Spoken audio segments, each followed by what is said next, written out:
सार्वभौमिक नैतिक आदर्श। डॉक्टर अंबेडकर के अनुसार धर्म में नैतिकता का महत्वपूर्ण स्थान है। उनकी दृष्टि में नैतिकता ही धर्म है और धर्म ही नैतिकता है।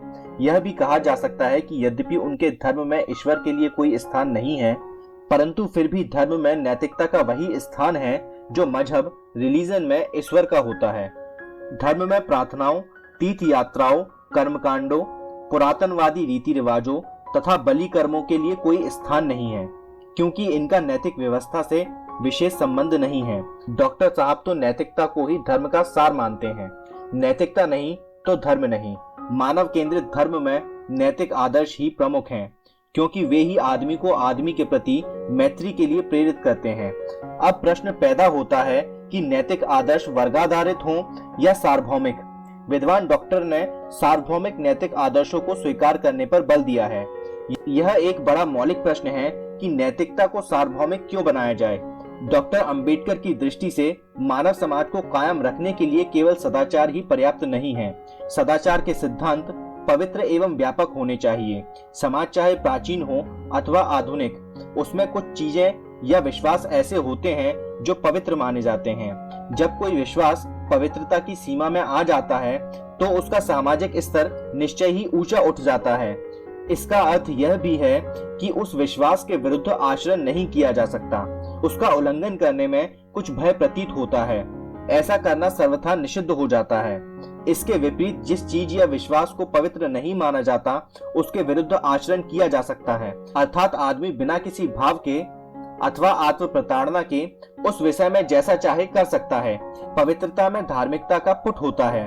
अतः किसी पवित्र विश्वास के उल्लंघन का अर्थ होगा कि उसमें निहित धार्मिक भावना को ठेस पहुंचाना। प्रश्न है, किसी चीज को पवित्र क्यों बनाया जाता है, अर्थात नैतिकता को पवित्र एवं व्यापक सार्वभौमिक क्यों बनाया जाए। डॉक्टर अंबेडकर के अनुसार नैतिकता को पवित्र एवं व्यापक बनाए जाने में तीन बातों का महत्वपूर्ण स्थान है। पहली बात तो यह है कि समाज में जो श्रेष्ठ है, सामाजिक हित की दृष्टि से उसे सुरक्षा प्रदान की जानी चाहिए। इस बात की पृष्ठभूमि का संबंध है उस स्थिति से जिसमें हम जीवन संघर्ष और उसमें योग्यतम को जीवित बने रहना की कल्पना करते हैं। इस प्रश्न का सीधा संबंध विकासवाद के सिद्धांत से है। हर कोई जानता है कि मानव समाज में जो विकास हुआ है वह जीवन संघर्ष के कारण हुआ है, क्योंकि आरंभिक युग में भोजन सामग्री बड़ी सीमित मात्रा में प्राप्त थी, जिसके बंटवारे में भयानक संघर्ष रहता था। वह ऐसी स्थिति थी जब प्रकृति के पंजे और दांत रक्त रंजित रहते थे। इस प्रकार के भयानक तथा रक्त रंजित जीवन संघर्ष में केवल योग्यतम ही बचा रहता है, क्योंकि वह शारीरिक दृष्टि से बलवान होता है। मानव समाज की मूल्य अवस्था ऐसी रही है।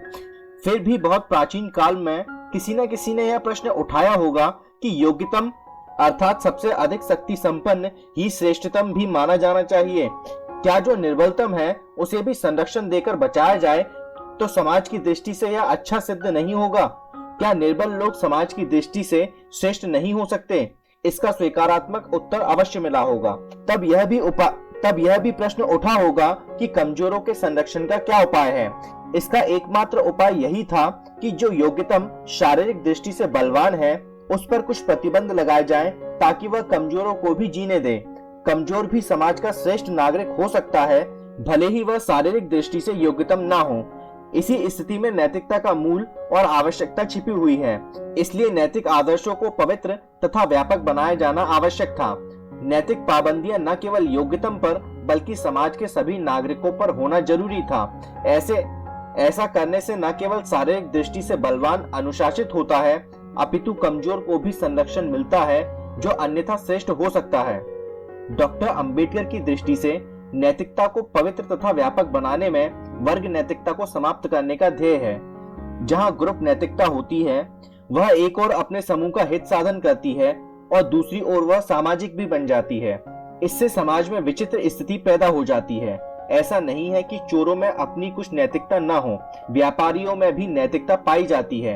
एक जाति के लोगों में अपनी आंतरिक नैतिकता होती है और डाकुओं के झुंड में भी अपनी भीतरी नैतिकता होती है। क्या इस प्रकार की विभिन्न नैतिकताएं समाज की दृष्टि से लाभदायक हैं? निश्चय ही नहीं। इस प्रकार की ग्रुप नैतिकता में अलगाव की भावना छिपी होती है। इस नैतिकता में दूसरों के बहिष्कार की भावना निहित है यह नैतिकता दल विशेष के स्वार्थों का संरक्षण करती है। इसलिए डॉक्टर साहब के अनुसार यह नैतिकता समाज हित विरोधी है। यह इस प्रकार की नैतिकता की पारतख्य और अपने में ही सीमित रहने की भावना ही है, जिससे इसकी समाज हित विरोधी प्रवृत्ति को क्रियाशील होने का अवसर मिलता है।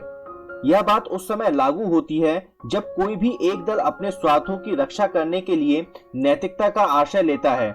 इस दलबंदी नैतिकता का असर समाज में दूर दूर तक पहुंचता है। यदि समाज में इस प्रकार के असामाजिक दल बने रहेंगे तो समाज सदैव असंगठित और टुकड़े टुकड़े रहेगा। एक असंगठित और टुकड़े टुकड़े समाज का सबसे बड़ा खतरा यही है कि वह कई तरह से जीवन मापों और आदर्शों को जन्म दे देता है। जब तक लोगों के जीवन में मापदंड समान न हो अथवा जब तक लोगों के जीवन आदर्श समान न हो, तब तक समाज परस्पर मिलजुल कर रहने वाला समाज कतई नहीं बन सकता। जब इतनी तरह के जीवन के मापदंड रहेंगे और इतनी तरह के जीवन आदर्श रहेंगे तो व्यक्ति के लिए शांत भाव बनाए रखना असंभव होगा। इस ग्रुप नैतिकता का प्रभाव यह भी होगा कि एक वर्ग का दूसरे वर्ग पर अनुचित प्रभुत्व बना रहेगा, जिसका परिणाम यह भी होगा कि परस्पर कलह बना रहेगा। कलह को रोकने के लिए एक ही उपाय है कि सभी के लिए नैतिकता के समान या सार्वभौमिक सिद्धांत हो और सभी उन्हें पवित्र माने। डॉक्टर अंबेडकर ने एक तीसरा कारण और प्रस्तुत किया कि नैतिकता पवित्र एवं सर्वमान्य क्यों होनी चाहिए। व्यक्ति की उन्नति के संरक्षण के हित में ऐसा होना चाहिए। यह एक सामान्य तथ्य है कि जहां जीवन संघर्ष है अथवा जहां वर्ग विशेष का शासन है, वहां व्यक्ति का हित सुरक्षित नहीं है। दलबंदी व्यक्ति को चित्त की वह शांत भावना प्राप्त करने ही नहीं देती, जो तभी संभव है जब समाज में समान जीवन माप हो और समान जीवन आदर्श हो। दलबंदी की स्थिति में व्यक्ति के विचार बहक जाते हैं और वह मन की एकता प्राप्त नहीं कर पाता। दूसरे दलबंदी में पक्षपात रहता है और न्याय की कोई आशा नजर नहीं आती। दलबंदी से वर्ग जड़ीभूत हो जाते हैं। मालिक सदैव मालिक बने रहते हैं और गुलाम हमेशा गुलाम बने रहते हैं। उसी प्रकार मजदूर भी हमेशा मजदूर बने रहते हैं। विशिष्ट अधिकारी सदैव विशिष्ट अधिकारी बने रहते हैं और दास हमेशा दास।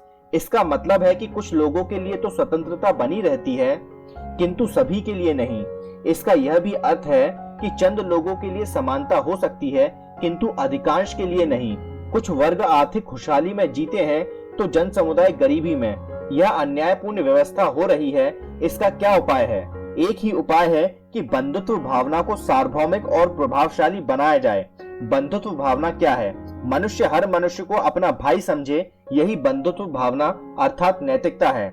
इसलिए डॉक्टर अंबेडकर ने भगवान बुद्ध की इस बात को स्वीकार किया कि धर्म नैतिकता है और जिस प्रकार धर्म पवित्र है उसी प्रकार नैतिकता भी पवित्र है। स्पष्टतः डॉक्टर अंबेडकर के नैतिक दर्शन का आधार सामाजिक है। समाज से पृथक नैतिकता का कोई मूल्य नहीं है। उनका यह कहना है कि नैतिकता सामाजिक संबंधों का ही परिणाम है। उसका विकास समाज में विभिन्न व्यक्तियों को जीवन की आवश्यकताओं की दृष्टि से अच्छे संबंध एवं अवसर प्रदान करने के लिए होता है। नैतिकता का परलोक तथा लौकिक धार्मिक कर्मकांडों से कोई संबंध नहीं हो सकता।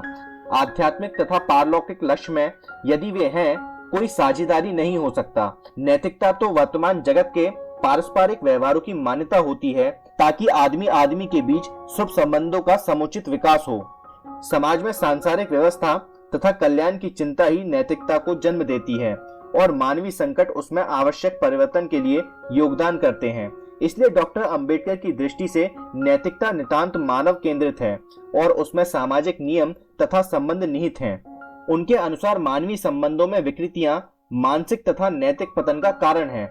इस अधोगति से बचने के लिए यह आवश्यक है कि स्वतंत्रता, समता तथा भ्रातृभाव पर आधारित मानवीय संबंध निरंतर बनाए रखे जाएं। नैतिकता व्यापक स्तर पर काम आने वाली चीज है, क्योंकि जन सामान्य के व्यवहारिक संबंध नैतिक आदर्शों के अनुसार ही बनते बिगड़ते हैं। अतः नैतिकता तथा समाज का अटूट संबंध है।